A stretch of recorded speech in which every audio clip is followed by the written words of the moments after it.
இன்று நாம பார்க்க போறது கோடிக்கணக்கான மக்களை சிரிக்க வைத்த கலைஞன் ரோபோ சங்கர் இன் அசாதாரணமான பயணத்தை. சிரிப்பால் நிறைந்த வாழ்க்கை, ஆனாலும் சவால்களும் போராட்டங்களும் இருந்த வாழ்க்கை. ரோபோ சங்கர் டிசம்பர் 24, 1978 மதுரையில் பிறந்தார். அவர் மதுரை காமராஜ் பல்கலைக்கழகத்தில் பொருளாதாரத்தில் முதுகலை பட்டம் பெற்றார். ஆனால் அவருக்கு புத்தகங்களை விட மேடைதான் உயிர். இவரது ரோபோ நடன பாணிதான் ரோபோ சங்கர் என்று பெயர் பெற காரணம் ஆனது. அவர் முதலில் புகழ் பெற்றது விஜய் டிவியின் நகைச்சுவை நிகழ்ச்சி கலகலப்போவது யாரு மூலமாக. அவரது குரல் நகல், வேகமான சிந்தனை மற்றும் சிரிப்பு பூர்வமான முகபாவங்கள் மூலம் மக்கள் மனதில் இடம் பிடித்தார். அதற்கு பிறகு பல டிவி நிகழ்ச்சிகளில் தொகுப்பாளராகவு.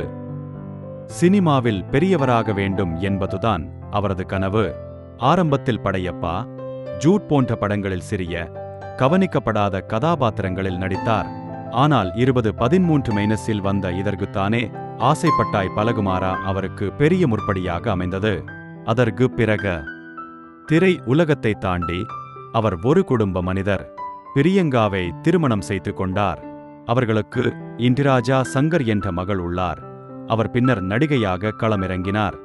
ஆனால் வாழ்க்கை எளிதாக இல்லை. கடுமையாக பாதிக்கப்பட்டார்.